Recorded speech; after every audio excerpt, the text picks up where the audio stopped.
Oh, cool. I saw you monkeying around with that. Get the old bingo. Yeah. Okay. Ready to roll? Yeah, we're ready. Let's get her going. All right, welcome everybody. We're back. Wilder Minds, episode 65, I believe. Is that right? Yeah, We always mess this 6-5er. up. 65. Yep. Presented by Alp nicotine pouches, of which I am just burying in my lip right now because we had quite the night last night. Well, really 24 48 hours. Yeah, 48 hours. But still, yeah. So it's been something. So if this is a little bit short today, it's because we're going on about 2 hours, 3 hours of sleep total. It was a quick one. I'm actually sleeping with my eyes open. That's where I'm at right now. Yeah. We went down. It was great. We had a trip. We had to go down and see our partners at Cabela's Bass Pro. Went down and saw all those guys and went to HQ in Springfield.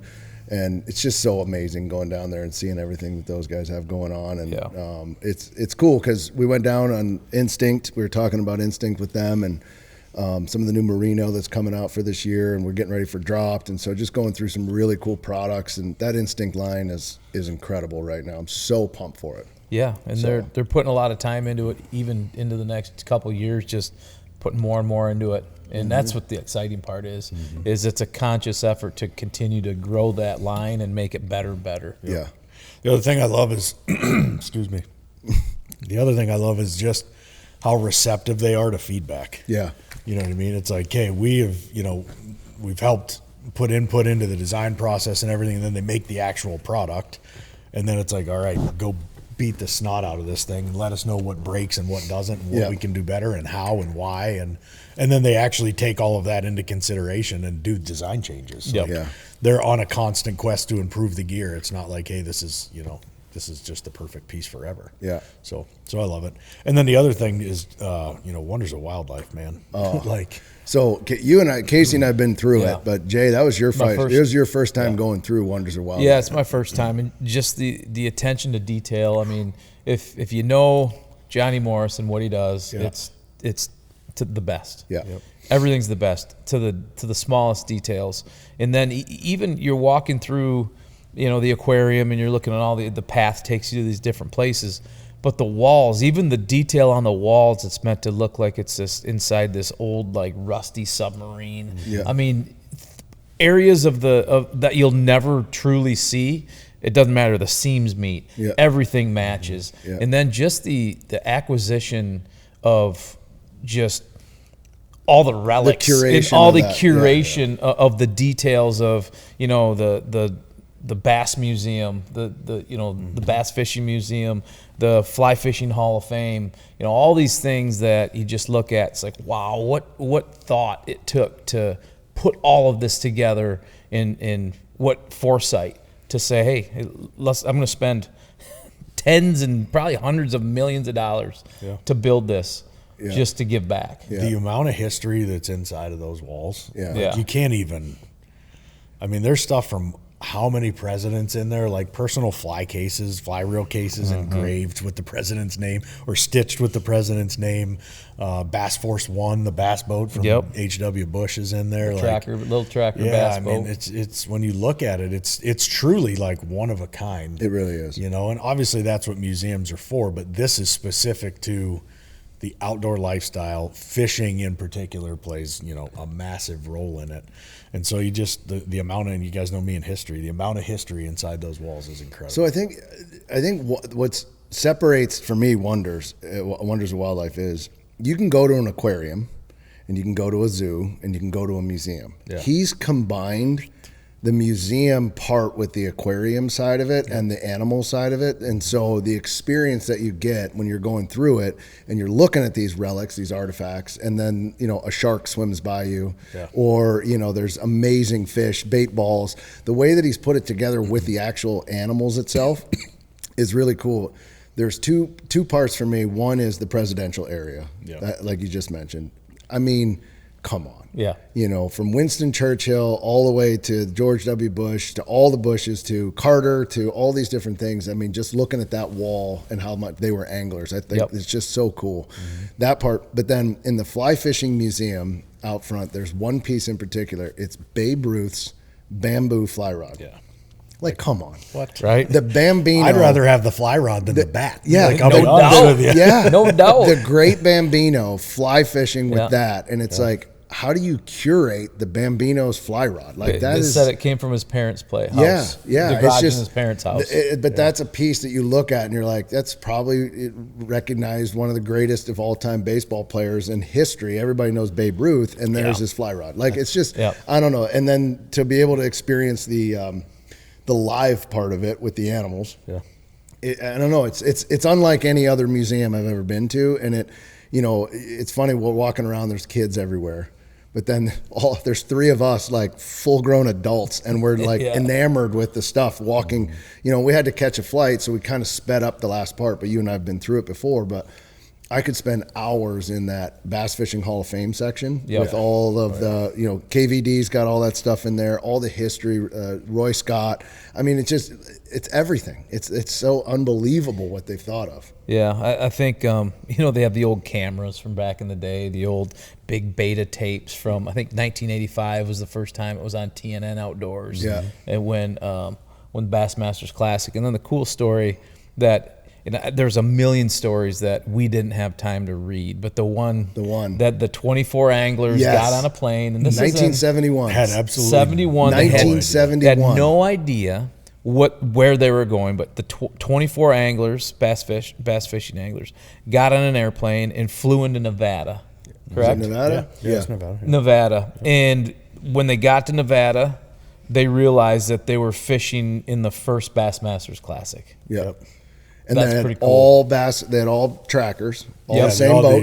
And they have one sitting there. They have it sitting there. It's all the same boats, and they put the best bass fishermen in the world on those boats and said, "Now this is the Bassmaster." What an unbelievable idea in 1971. Yeah. Like incredible. To think that what that's grown into today. Oh, it's And look at the photo. wall. That wall is the champions. Like, you look at the plaques on the wall, and There's this one photo. It's obviously black and white. It's in 71, but it's like a wide shot, and it's a huge photo. It's like 12 feet. I don't know. Maybe it wasn't 12 feet, like 10 feet by 6 feet, and it's from behind, and it shows this like 100 people on the tarmac, and you got some of these guys coming out of the plane. Some of them are up on the stairways still, and it's them arriving for the first time.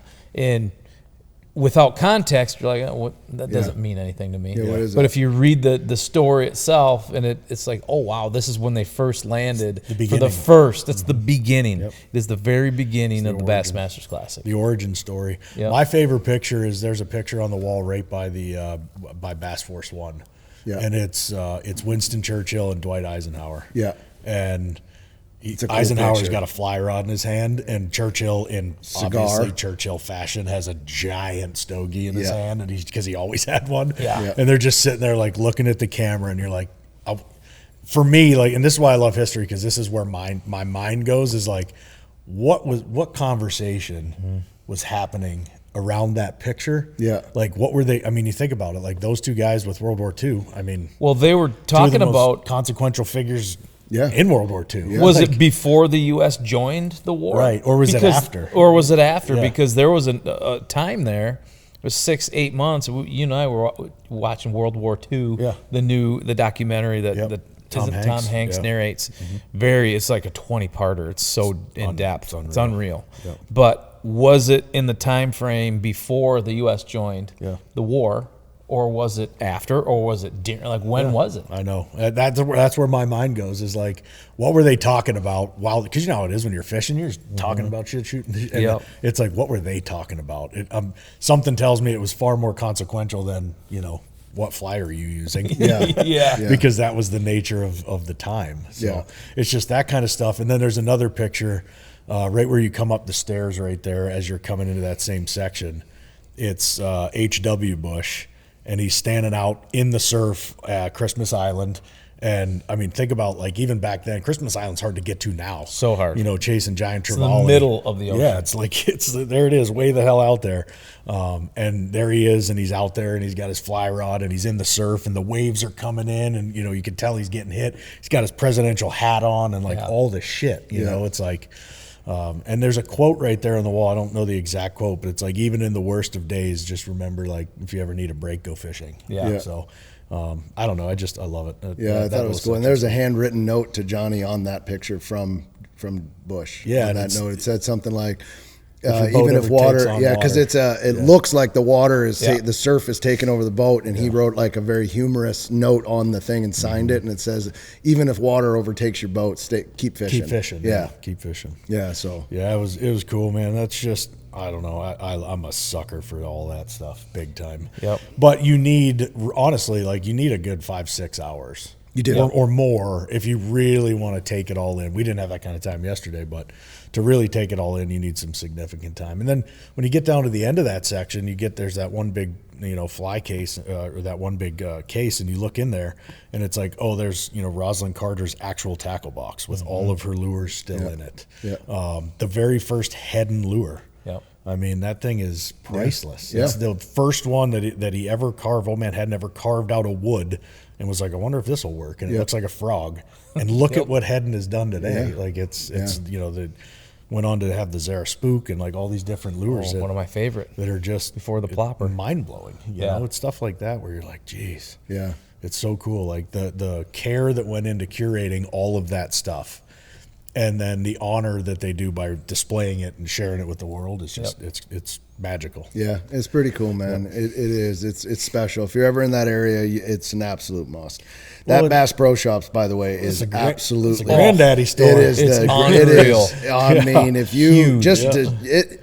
5-6 hours for the museum, you need another 2 to just be in the store. Yeah. Yep. I mean, Well, and more if you're going to eat at Hemingway's, and then even more if you want to go to the Johnny Morris Conservation. Which we didn't get a chance to go Yeah, to. We got to get there. We couldn't even touch it, but that's where the stories of land conservation and all the unbelievable projects that have been pourbacks, not even givebacks, like pourbacks to protect land. Yeah. That's where all of that exists. so just plan on booking across the street at the Angler Hotel, Yeah, and then just taking Angler's Lodge, spending an entire day, if not 2, over at what that looks like, because it is incredible. Yeah. It's cool too. They got the interactive stuff for the kids. So like the sections where they can pet stingrays and that, in that big circle pool where they swim by, and there's just so much going on. And you're at one point you're eye to eye looking inside of a beaver lodge. And the beavers are out there swimming. It's just wild. Well, we were talking to someone at headquarters. They were talking about an operation on one of the bass. In the tank, or one of the fish. I don't know if it was a largemouth or what, but they have biologists. If there's something going on with some of the fish, they literally can operate on them, and they have a full-on team, dedicated, it's an entire biology center, everything. Because you think about it, every Bass Pro has an aquarium, every Bass Pro, and all of that is done through HQ, and what they do and the level of care they give to those animals, and then just the taxidermy alone that goes in all the stores, what they do there. So. It's an immersive thing when you get into it. It's just incredible, and to get a peek behind the scenes and everything is pretty cool. At Keefer Brothers, our mission is to pass on what the wild has taught us. Every single step into the wild tells a story, and we've spent years capturing those moments in the rawest way possible. So if you're not afraid to step outside of your comfort zone and you want to go further and live the kind of life that most people only talk about, be sure to visit KeeferBrothers.com. Whether you're there for the stories, the skills, or the connection, everything lives at KeeferBrothers.com and the all-new companion app. Every shot counts. And when it's time to make it count, you want the best. Winchester Ammunition has built its legacy on a commitment to innovation by continuously pushing what's possible. In the heartland of America, the American legend crafts ammunition that's purpose-built, reliable, accurate, and ready to perform no matter how harsh the conditions. Whether you're hunting or shooting for sport, Winchester will be there. All right, let's talk about beer for a second. You ever notice there's a big difference between Busch Light drinkers and other beer drinkers? I like to say we live on the wild side. A guy with a Busch Light in his hand, he's a man of the people. He's out there in the wild every day. He's in the trenches smashing bushies with a smile on his face. You know why? Because he doesn't care. He's not looking for a soulmate. He just needs something to wash that damn jerky down. And he's got himself a 12-pack of Freedom in a can. And when that can gets cracked, it's like opening a door to a whole different world. It's just a vibe. And if you haven't felt it, you should. So go grab yourself a case of Bushies, give them a rip, and take a walk on the wild side. Wherever your adventure takes you, count on Bass Pro Shops and Cabela's to make it memorable. From the timberline to the campsites to the lake and the range, get your family outfitted with the right gear. With premium brands like Worldwide Sportsman, Ascend, Instinct, Redhead, and Natural Reflections, they've got the apparel and the gear to make it the best adventure ever. Stop by today for a one-of-a-kind shopping experience in-store or online at BassPro.com and Cabela's.com. See for yourself at Bass Pro Shops and Cabela's stores. Your adventure starts here. For some of us, the hunt never stops. Grizzly understands that more than most. Rugged, reliable, and built to never back down. Whether you're on the trail, by the water, or deep in the dark timber, Grizzly is by your side. Tough enough to take on the wild and ready for whatever you can throw. Grizzly is committed to products that never let you down. Always on the hunt with Grizzly. Out here in the wild, precision isn't just a luxury, it's a necessity.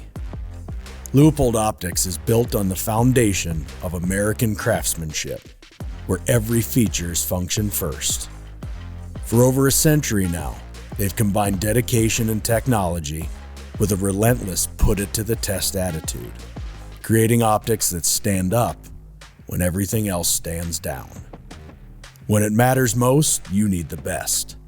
That's what you get with Leupold Optics. While other companies out there warranty failure, Leupold guarantees performance for life. You've got things that matter. Memories, heirlooms, documents, firearms. And we all know that life is unpredictable. At Winchester Safes, they make sure life's unpredictable moments don't take those things from you. They use state-of-the-art methods that refuse to sacrifice quality.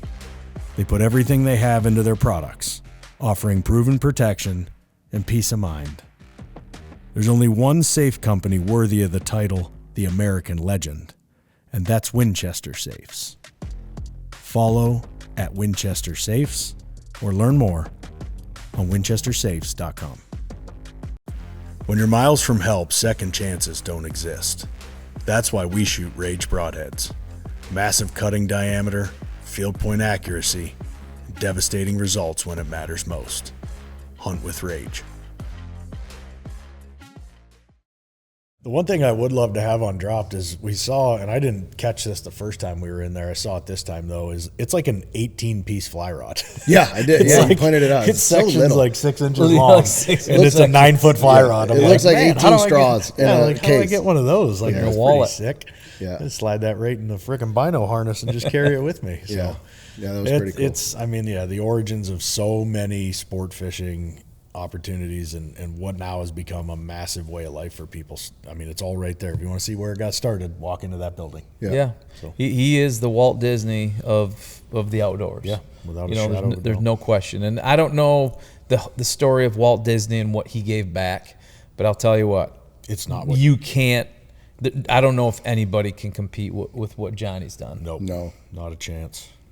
No, you can't.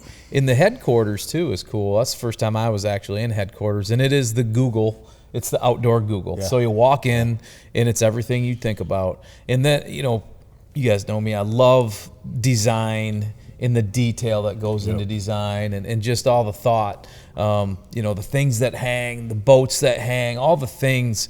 And obviously, the headquarters is the same as every store. It's meticulously designed to just put you in that place. Mm-hmm. You walk in the door, and the first thing we see is a big LCD panel with our names on it. Welcome, Casey, Chris, and Jason, which was really cool. Mm-hmm. But then you walk in there, and you go through the doors, and you get your badge, and you got to go through the gate and all these things. You get your badge, and you walk in, and in the inside, it's like a horseshoe. Yeah. On the inside, there's cubicles, but they're not cubicles. They're nice cubicles. Yeah, like sections. All over with different departments all around, and on the outside are the heads of the departments have their offices. But it was just cool to walk around that. They've got a cafeteria that's open 24/7, free food, free things to drink, whatever, all day when you're in there. I'm just sad we weren't there on Walleye Wednesday. I know. Yeah. Walleye I know. Wednesday. And it's I know. like, it's unreal. incredible. Yeah. It's so good. Yeah. So it's, it's just overall, man, you can't help but leave there and say, if the future of the outdoors is in this man's hands, it's in damn good hands. It's in damn good hands. So it was great. It was quick though, man. We were in and out in a hurry. Yeah, I wish we'd had another day we'll go down there again when we have. We got delayed, and then by the time we landed, and I walked in at 4:45 or something this morning, and Katie was getting up to teach, and it was like, this is going to be a long day. Yep. So, but we got a couple hours of Z's anyway, and then back at the grind today. But that was well worth it. And going back to the instinct stuff, as we get ready for dropped, obviously we when we launched No Man's Land, a lot of you have commented on that. And by the way, thank you for watching the support. I mean, I think we got just hitting 60,000 views in the first 10 days of this thing, which is awesome. But on YouTube, there's a lot of comments, and guys are asking about the gear, like what puffy coat is that, and I think it's because maybe Bass Pro, it's Cabela's, but you guys have got to check out the Cabela's Instinct line. I mean, we've trusted it now for years. We were part of it before the merger, and we're part of it after the merger. We're part of it helping kind of shape that line. Cost is right on it. The materials are right.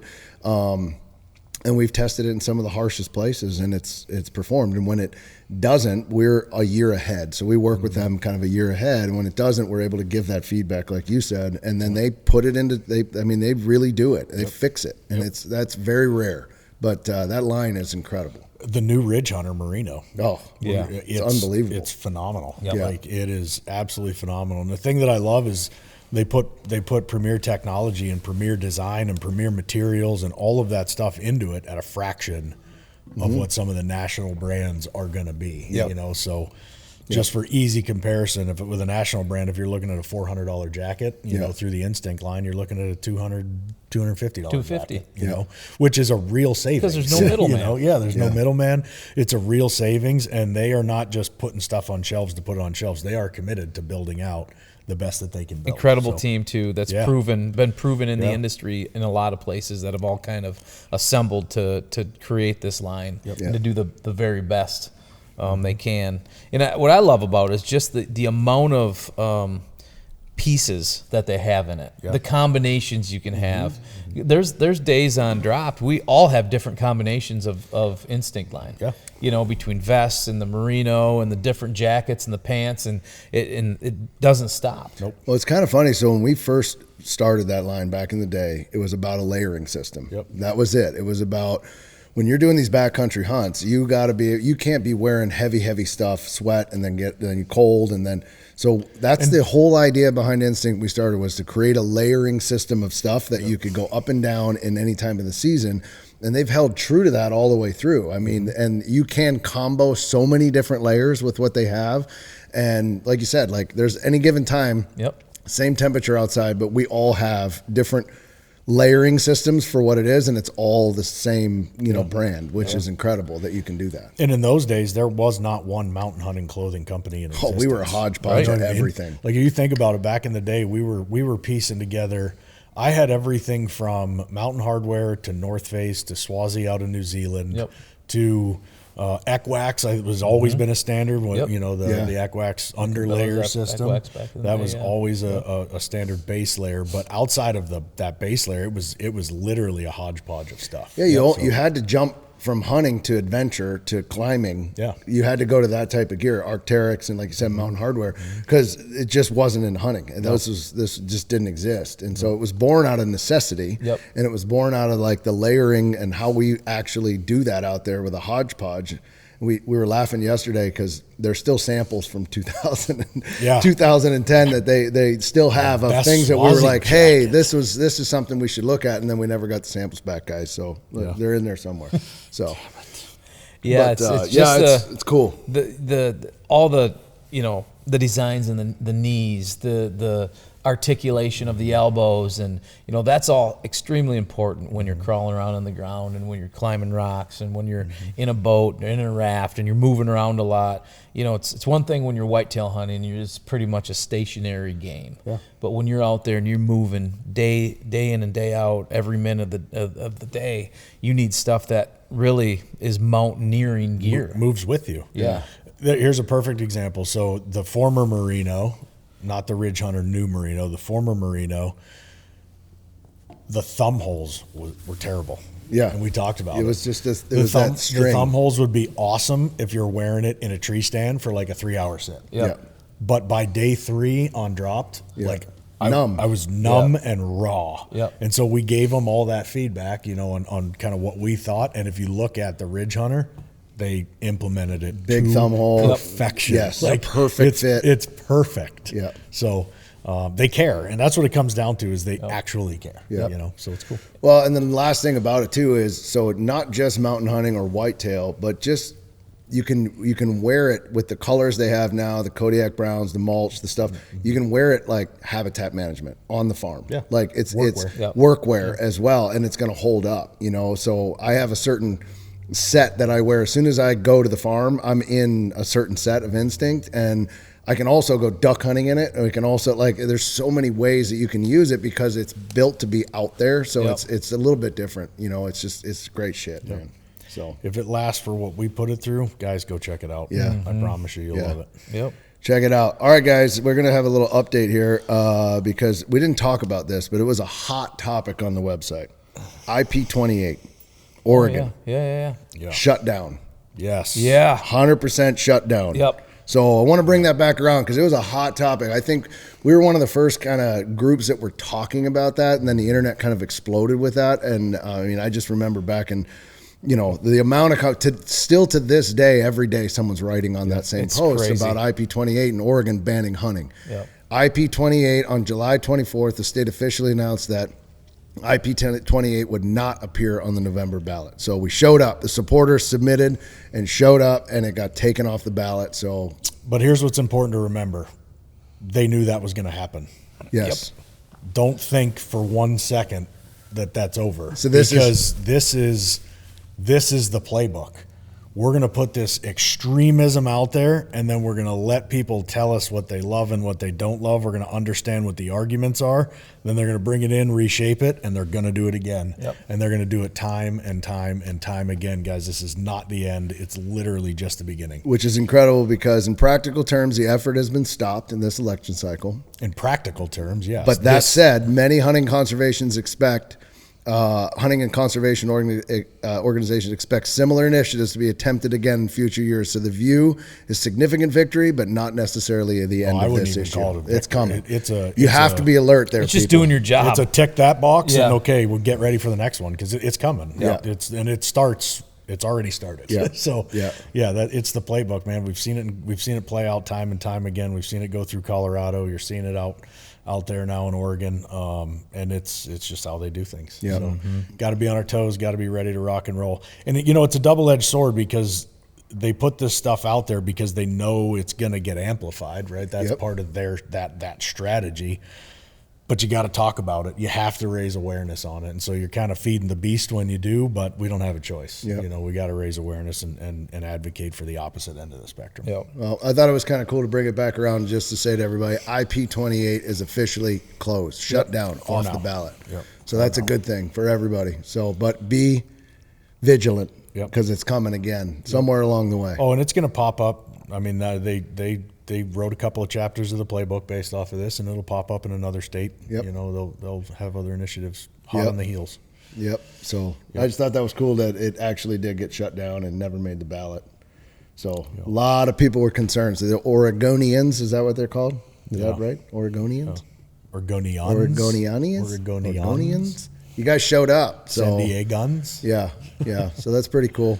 What else we got? Did you see the guy walk 10 miles with the trekking pole stuck through? Yes. Oh, yes, I did see that. Side Can of you him? pull that up, Jack, by Yes. chance? There's a guy that trekking pole stuck in his side. It says, facing a costly helicopter rescue, David Cafaldi, There he is. spent hours navigating 10 miles of rough backcountry terrain with a steel-tip pole lodged in his torso. Yeah. There it is. Yeah, look at that. I mean, here's the deal, though. It's like, good on this guy. He's got a nursing background. I think he was an ER or is an emergency nurse or something like that. But, you know, just the understanding of where it went through and what it was doing. Like, was it pain? You're damn right it was. Oh, yeah. But was it vital? Like, he knew he didn't puncture a lung. He knew he didn't hit anything crazy vital. If you remove it, you risk bleeding to death. Yeah. Plus infection, plus. I mean, talk about a set of stones to be like, all right, man, I got 10 miles to get out of here. Let's go. It's a wild picture. Is he like doing a fireball shot right there? What is he I don't doing? know what's going on there. Look at that. Yeah. Yeah, man, good on you. He was in Montana. Well, you know how fast it happens out there. Like we were talking about this before.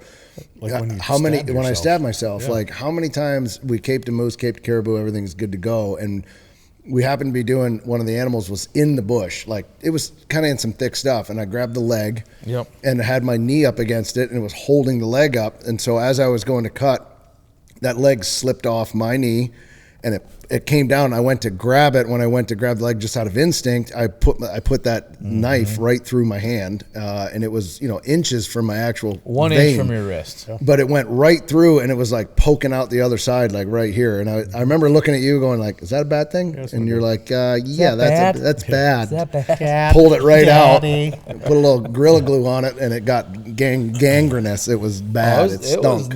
It was not good. No, it didn't look good for a while, but once I got back and got some antibiotics, and it was fine. But still, I mean, it happens that fast. I mean, Long had the motto out there, think twice, act once, and that is exactly why. It's like a carpenter, measure twice, cut once. It's the same damn mindset, because you go into something with a hurry. And the other thing is, like, you don't want to say it's complacent, but you're out there and, you get comfortable after a couple of days and you do your thing, and wham, all of a sudden, boom, you got a trekking pole punctured through your lat. Yeah, That shit'll buff out. That shit'll buff out. These guys, they were 10 miles in and less than 3 miles from the top of Granite Peak. Yeah.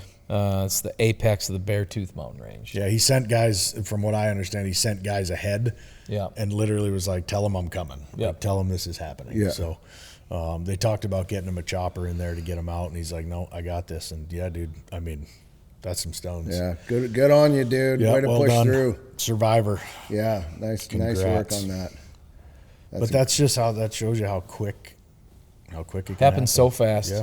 You do when you go out there, when you've done it as many times remotely as we've done it, you do slow down. Yeah. And you don't consciously do it. I think over time we've done it enough. We've had enough close calls. You just take your time doing stuff. Before just simple things. Yeah. You just look around before you do something. You really do have to pay attention to where you're walking, where you're looking. Look around, eyes up. Always. Eyes up. Always. Yeah. One of the most underrated parts of going out there is just the understanding, and I think this is for a lot of people, the understanding of wilderness first aid. And like what you can take out there with you, what you should have on with you at all times. Yep. I mean, there's so many little tricks and items that you can take and pieces of equipment. One of the ones that comes immediately to my mind is, we were talking about this one day with Ryan Chalupsky, is a buddy of ours, and we were talking about wilderness first aid and getting attacked by a grizzly. If you get or a wolf, even if you get attacked by a grizzly or a wolf, you've got these puncture wounds. Well, Unless you shoot him in the face. Yeah, exactly. I see you back there, you son of a you bitch. get puncture He's looking wounds. at me. He's looking at me. And one of the things that he said when we were going through that is, he's like, take tampons, dude. And we're like, what? And he's like, yeah. So from his time in the military, he was a ranger. His time in the military, he's like, yeah, when we were over there fighting in the sandbox, that's what we had with us. We'd take tampons for bullet holes. And you're like, oh, Yep. Yeah. I get that. Yeah. You know what I mean? And so stuff like that, like, it just... Plus, if JB goes on a cycle, we can have him, so he's good to go. We're good. I mean, that's just a guarantee. Are you not in menopause yet? Perry. Perry. Oh, he's Perry now. Got it. Got it. Almost 50. I mean, Yeah, it's coming. my arms hurt every morning. Oh, that's funny. Yeah, there's so we have camp field kit, which is a bigger kit that's always at camp. But I have a small one, and I know you guys do as well, that it's this big and it's packed with exactly what we need. And there's little things. Fishing line can be stitches or fishing line. Oh, yeah. It can be so many things. Little hook that could be used to actually stitch up if you need to, or a fishing. Like there's little things like that that go in this tiny little deal that if we ever needed it out there, it was immediately we could one of us is going to have something on us that's small like that, but it'll get us to where we can get the bigger stuff. I got survival kit and med kit. Like those are two different things on my side, but those never leave my pack ever. Like they are always on my person in my pack no matter where we go. Yeah. Except for when you stabbed yourself. Yeah. That was literally, swear to God. So you switch packs. Switch packs. So it's funny you say that. So all of us took a meat pack and switched our packs and went up there and never even thought about it. Now, it wasn't that far from camp, but it was far enough to bleed out. It was far enough where I was leaking. And what did we tape it first? Yeah, we used tape. I think we had tape there. Yeah. Someone had tape. We had gaff. Didn't we have gaff tape? No, I think it was gaff tape from the camera. Yeah, the camera. We had camera. We filmed it. It was on the. Yeah, and I was able to get it to the point where I wrapped it and then put double glove over top of it because I still had to get the moose. Yeah. And it was like meat and raw, and it was like, and then it just kept leaking to the point where I was like, uh-oh. But where it really hurt was when I put the pack on with the meat, because I'm like, well, if I'm going down to fix this, I'll take some meat with me. And with that pressure on my arm, like the blood pressure was like pushing, like when I was hiking, it was pushing, and like this was just swelling and it was squirting, and it was bad setup, but not good. Yeah, once I got back to camp and we had the actual kit right there, it was, but that'll just show you. I mean, we were probably a half a mile maybe up there. Probably.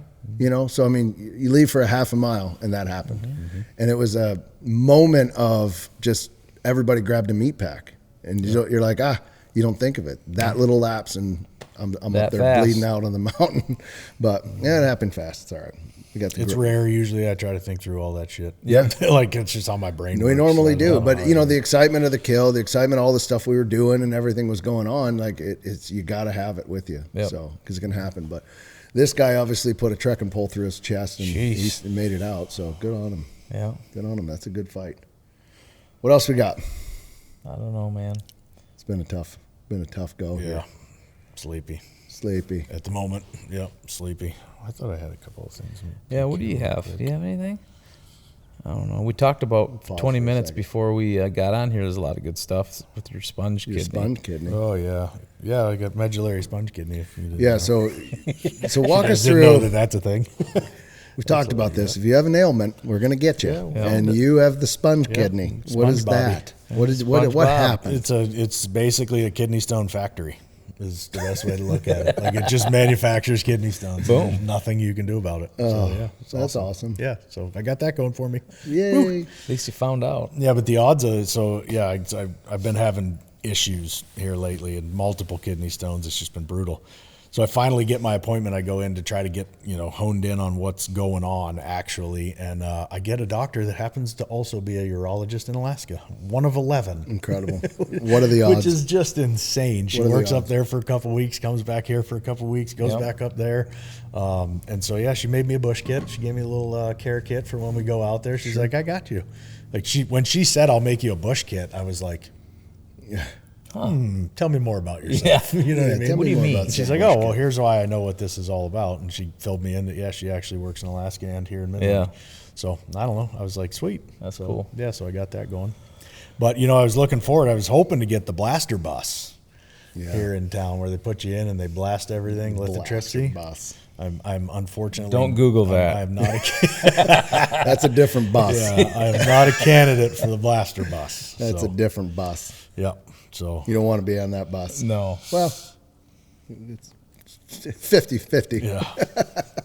50-50. Just depends. Yeah, that's crazy. Well, I randomly I got stung by a bee in the shower, so I got that going Today? for me. Yeah, right here. Right there. How'd that Hurts happen? like a son of a bitch. That is so... I woke up and got stung by a bee in the shower. Like I was in the shower and I was like, ow! And I looked down and there's a bee. What kind of bee? I have no idea. It went down the drain. I smacked it with my hand and it went down the drain and I lost it. I have no idea. But I was stung by a bee randomly in the shower. They're everywhere right now at my house. Like I'm trying to get them all off the top, but to get stung by a bee first thing in the morning, I did the cold. In the shower's the part that I'm random. 3 hours asleep. I just hit the cold water and just jumped in it. And I was like, oh, and it was waking me up. And then, bam, I got stung by a bee. So that threw me way off.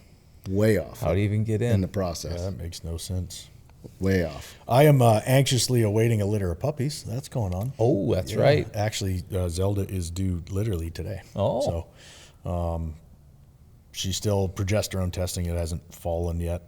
Still kind of hanging on. But yeah, that's exciting. So I'm helping Cindy, who's my mentor in the lab breeding world, whelp this litter, whelped 2 other litters in the past couple of months with her, and hopefully get what'll be the foundation of our actual setup for Lisa and I and the boys out of this litter. Yeah, that'd be awesome. Yeah, so I'm excited about that. Man, I've just learned so much from Cindy. She's incredible what she's done with these dogs. It's they're beautiful dogs. It is mind-blowing. It's so funny, man. I brought Annie over, and she stayed with you for the weekend when I took off. Annie's my chocolate lab, American. Kenai is one of the most beautiful chocolate labs. He's like, but he's big. He's English. He's so big. And Annie looked like, I actually questioned if Annie was a lab. Like when I was looking at her, I questioned it. Call that type. Like I was like, I have to go back and check her lineage. She might be a mutt. Like I was like, I'm not sure. But they're just so different in field dog and she's English. A female American. And she's a female American. She's tiny. Small ears versus the big long ears. And she doesn't have that, like the jowls like that. But and then the 2 of them, Annie just wore herself out. When I got home, I forgot to tell you, we got home, Annie slept for like 10 hours. Like, I mean, she had to have been so crazy with you guys because she got home and hit the couch and never left it. I mean, all day long, she was exhausted. They would do the old, that was so cool. They would do laying across, different sides of the room in the living room, and she would pick her head up. And Keno would pick his head up. And it's like that. It's almost like you hear, yeah, like it's time. I'm like, oh shit, here it comes, And then for an hour. I mean, just absolutely chasing each other. At one point, I tried getting my camera, but I couldn't get it. At one point, they came around the corner, and Annie was on Kenai's back like a horse. All 4s around him, and he was walking, and she was riding like a monkey. Riding like a monkey. Like a spider monkey. She was just riding his back coming around the corner of the house. It was so funny. But what I love about, like, I paid attention to her a lot. Yeah. And it's cool because you can start to see, like, with Kenai being in English, his purpose and his job, when you look at his build, his body is built to do what his job is, right? Which is he's got that big broad chest that kind of comes out front. Yeah. Essentially that's the bow of the boat, right? That pushes the water out of the way. He's got the big thick ass otter tail. That's his rudder to steer. I mean, when you look at how he's built, it all makes sense for his purpose. Yeah. Then you look at Annie, and like somebody wanted the labs to be more agile, more agility, more speed, more fluid movement, more field hunter, more field style. And so when you see that side by side, like, and you actually compare it, it's incredible to know that the same dog in a Labrador has been kind of divergent or bifurcated, I guess you could say, into those 2 worlds, right? Yeah. The common denominator is they're the most loving, loyal, honest, noble, gentle creature in the world. Yep. I mean, when you look at both of them, and this is what I love about labs, when you look into their eyes, they're staring into you. Yeah. It's not that like mindless, like that dog has no idea. Like they feel whatever it is you feel. And I love that. So having those 2 dogs side by side was really cool just to get to see it all play out. Yeah. And she is an athletic son of a bitch. Oh yeah, she can fly, dude. Wow. She's something. Yeah. Wow. No. You talk about agility. Like she literally would juke him, and by the time he spun, she was back on the other side. And he's like, what the hell? You know? So, and he's a big muscular dude. He is. He's not a fat dog. It's just his genetics. Like that's oh no, there's not an ounce of fat on him. He's just an absolute behemoth of a dog. He'll like move he is. Yeah, he is. He is something else. So it was fun to watch. And Annie, I took her out to the field and just to do that same thing, just work her. She wants to, when her nose is down, like she's an American, wants to be in the field and in the yard, everything. Her nose is down. She's just work. But the minute you break her off of that, like even this morning, I was late. Obviously, I got in. I thought I was going to mess everything up, but I was sleeping and I just felt her. She came in and just snuggled next to me in the middle, like at 8 o'clock. But normally she's like out and about. Comes in and just was like, well, if you're going to chill, I'll chill. And just boom. And she snuggled and just fell on top. And I was like, I just reached over and was like, oh, hey, girl. You know, they have that loving side. But the minute I got up, man, she follows. She doesn't leave my side. Where are we going? Where are we going? Where are we going? Yep. So, but she has that agility because when she was a puppy, Mr. Nugget, for those who don't know, fucking little ass dog, Mr. Nugget. What even is Nugget? Nugget is a porky Pomeranian porky, so porky pup? Porky pom? Porky pom? Pommy pork? I don't know. Katie's going to kill me if I don't know it, but whatever. It's a little dog. It's a nugget. He's he is like ridiculously smart, like as a dog. And, but he's like. I feel like he's so smart, he's a dick. He's a dick. He's a pretentious dick. Like, he's absolutely, he's a bougie bitch is what that. he is. He is a bougie bitch. Like he literally, like, he kind of like, he'll like turn his nose up and just kind of walk. And you're like, you're so bougie. He's brutal. But he's kind of like a cat in the house because he has his spots. He sits up on the couch and looks out the window and he waits and he sits up there. Well, he goes from the chair and he just hops over to the couch and he sits on the top. When Annie was a puppy, she was like, well, I can do that. So she's trying. Now she'll do this parkour. Like, you ever see that Instagram? It's like parkour. And it's like they're bouncing. Like, she'll come in flying, chasing him, and he'll go up on the couch and and I'm like, you can't do that now. Like, and she's and just crashes down. And I'm like, okay, that's getting too big. You're getting too big for that because she thinks she can get up there. And I'm like, you got to stop. So we've kind of put an end to that. But she's parkour. Like every time she does it, I go parkour because it looks like she's like jumping from couch to couch. She had a ball with the chickens. Oh, so we got chickens and turkeys and I got it's a wildlife factory at my house. And she had a ball with the chickens, man. She went on point one time, which was really cool. She walked out and she caught it and she kind of backed up and she stuck her nose down. Front paw came up. I'm like, oh damn, look at that. She's on point. It was pretty cool. Yeah, it's fun to watch. And then at puppy stage, you know, like it was like that little bit of a standoff, and then she was like, shiny object. Where are we going? Enough of that one. You know, go on, move on to something else. Yeah. So, and what she couldn't figure out is why we got a big Tom turkey right now. His name's Mav, and Mav kept flying to her, and she could not figure that out to save. I mean, and Mav's right now he stands tall. Oh, he's probably 25 pounds right now, and he would literally fly from like 20, 30 yards away, and he would fly at her and land. And she was kind of like freaked out at first, like, what the hell is this all about? You know?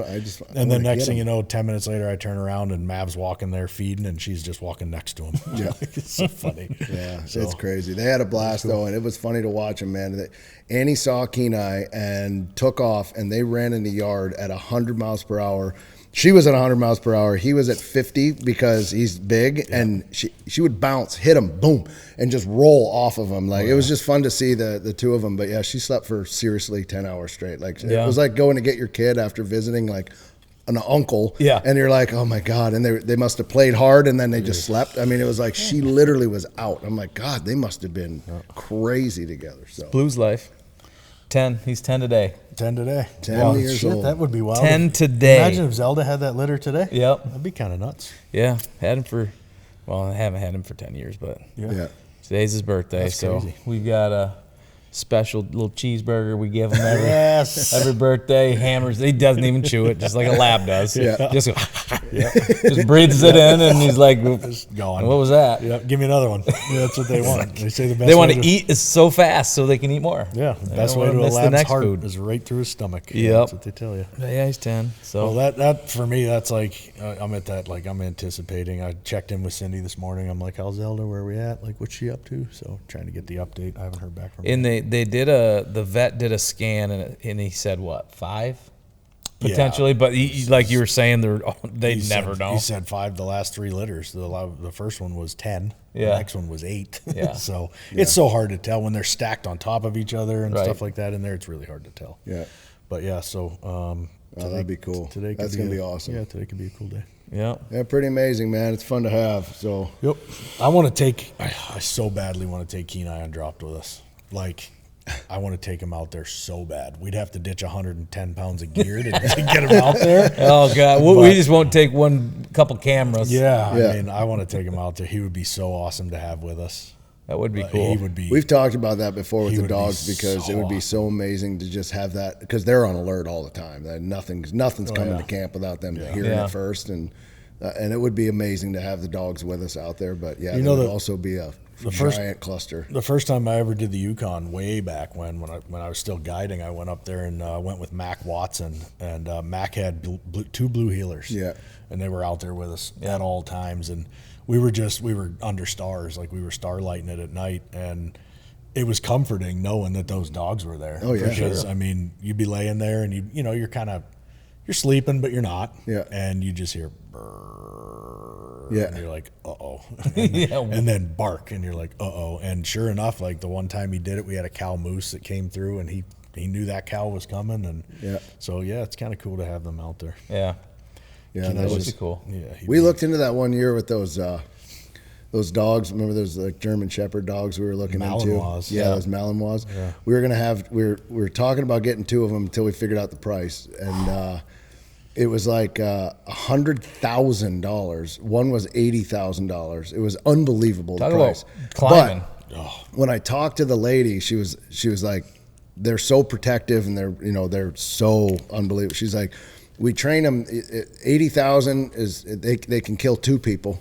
It's like 100,000 they can kill five people. Yeah. And you're like, how is that? Like they can attack like certain number of people and how they address it and everything else. Every 10,000 gets you another human. And I fell in love with them because at the time, Kylie was little, and these dogs they train them so that like you could leave them at the park with your kid. And, Malinois. Yeah, Malinois. It's like OIS, I think. yeah, OINS. But yeah, you could train them so that you could like have your kid say the command, leave her at the park, and walk away. And if somebody approached your kid, like the dog would just sit and watch your kid. And if somebody approached him, like boom, like they had to do certain things. It was incredible what Yeah. they did. They had a demo that one year at Shot. I think it was Shot. right there in the Yeah, it's that right there. one. That's Yeah, right there. those ones. They had a demo one. I think it was Shot Show, or maybe it was SCI. It was Salvin, I think. Salvin, look up Salvin, SLAVVIN. They dogs. They Or, did like training dogs. They did like an agility. They did like an agility demonstration, and that dog. I watched that dog get on top of like a standard backyard fence, right? $150,000 dog. Standard backyard fence. That dog got up and ran full bore all the way across the top of that fence. Yeah, the headline says, "The $150,000 dog meet the Svalin, the gentle beast who can rip out an attacker's throat." Yeah, that's swear to God. The lady's like, Yeah. "Do you want him to kill two people or three?" I'm like, "What are we talking about here?" But in that demo, so that dog went full bore across the top of that fence. But in the demo, the guy was talking about it, and the part that blew my mind is he said that these dogs 100% can understand and percept intent. Yes, intent. So they can look at someone Yeah. and know whether or not just by looking at them if they have ill intent or if they're okay. That's crazy. Like that is just talk about smart, The man. Parawash lies back to decision making. Elite training, defend your family in a split second. Yeah. I feel like we have a gentle Navy SEAL in our house. I was so into this. Yeah, and I dude, was it's crazy. crazy. All in on this until the lady told me they were $150,000, and I was like, "Nah, we're good. Keep your dog. Thanks for coming." Look, there's a line. Sorry, I thought you said 150,000. She says, "I did." Yes. See that? This might Was be this about your- me. was this your phone call? This might be my call recorded right here. Only sells 20 a year. Oh, that's not bad though. Yeah. Yeah, it's insane. 20 And to everything that they train them $3 is million is in a different language. All the commands are in a different language, so that nobody by accident does something in English. command Everything the is dog. done in German, I think, is what they do. So all the commands are done in German, so that someone doesn't say the wrong word and off goes your jugular. Yeah. So, but yeah, they're pretty amazing, man. These dogs are incredible. But that's when I was trying to figure out if we could get two of those dogs and do drop with these dogs back. This is like 2011. Well, you or wouldn't need to 12. bring any weapons. Yeah, just sick them. Yeah. Go get that moose for me. I'm tired. Heinz gets velvet. Go get him. But that's a dog that I would have goggles for. I'd have like the full outfit. Like, I mean, they'd look like a Like a Navy SEAL. Fortnite. Oh yeah. What are those? The little ones that Yes. follow the kids in Fortnite. Yes, that's what my I'd kids have. build them all the time. They're like, look at this. I'm Yeah. like, oh yeah. That would be amazing. Instead, I got a acrobatic ninja parkouring across my couch. So Oh man, dogs are great. yeah, I've always been extremely interested in breeding and developing out like kind of my own line, and that's what I'm really excited gonna to be get fun, into. man. And I'm starting from The best. Cindy's line, which is the best of the best for what I'm looking to do. You know, for the dog that I'm looking to kind of build, it doesn't get any better. So. That's exciting stuff. Yep, dogs are fun, man. All right, fellas. Well, we're tired. What do you think? Wrap it up. Yeah, no, a little that's quick good. convo this Not bad. week. Yep. Yeah, appreciate you guys sticking around. We'll give you a quick update. We'll be on par again next week. This will be out, what, Friday? Is that right? Yeah. Yeah, it's be out Friday. Yeah, so then we got a bunch of stuff coming up. New partner announcements next week. We're going to go through some really cool stuff with you guys, so make sure you join in for that one. Check out No Man's Land, brought to you by Winchester Ammo and Guns. That's out on YouTube right now and doing well. We've got another film coming up. The community is starting to fire up. We're starting to put a bunch of stuff in the community on the app as getting ready for drop. There's going to be a lot of like packing gear footage, stuff like that, so stick around with us there. What else you guys Check got? out Instinct Ridge Hunter. It's live. Yes. Yeah, It's the live Ridge Hunter's out. live. They're Check releasing that new out. pieces every day, Every kind of. day. So get it while it's there. Yep. Yep, and if you're tired, have yourself an Alp. There you go. Wilder Minds, presented by Alp. That's a wrap. Mama say it's a new day, son.